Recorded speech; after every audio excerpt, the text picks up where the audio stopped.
Greetings, fellow pagan pals. Bellarosa here, and I know a lot of you have been wondering, where'd you go? We miss you. Where are you? Well, I'm back and bringing you a Decoupage offering plate for the first harvest, so let's get started. I used Microsoft Word to create a design to be at the center of my plate. The link to this image is in the description box below, along with the materials you will need. I taped down a sheet of tan tissue paper to a piece of printing paper to print out my final design. Be sure to protect your workspace with some scrap paper. I have a side dish here that I found at Dollar Tree, and I'm placing it on a container to raise it up a bit.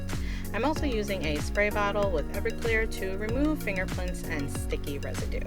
The prep work is done, and now we're ready to move on to the decorating.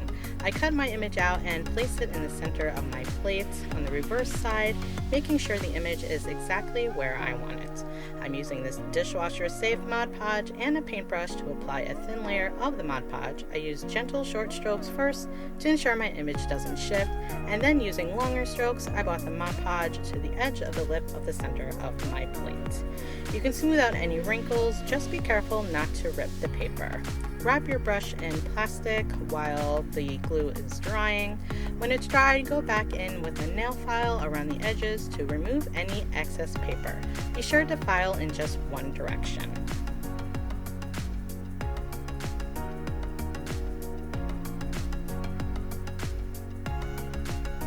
After cleaning up the fingerprints again, we're ready to decorate.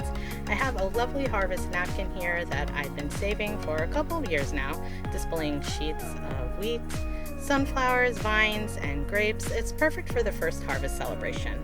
Now, you can cut your images out like I did, but a more common method in decoupaging is to just take a thin brush, dip it in water, and then trace where you want to make your cut.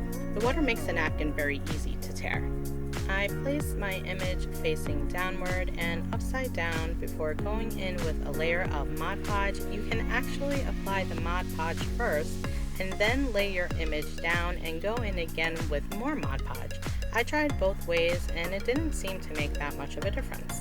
Be sure that your images are going past the rim of the plate. Now, somewhere along the line, I discovered that there was a couple of plies of paper attached to my napkins already, so make sure to remove them before decoupaging, as it will result in a smoother underside for your plate.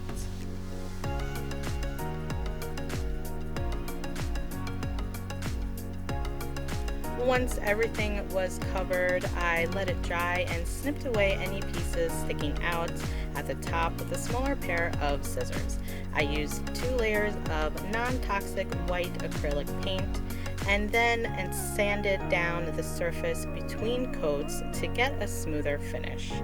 Don't forget to bring the paint down over the edges of your plate. I sanded around the plate to clean everything up before finishing it off with a couple more layers of Mod Podge.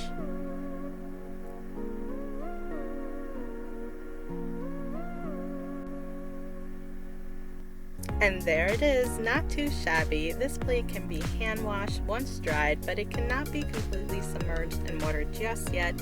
It needs to cure for a further 28 days.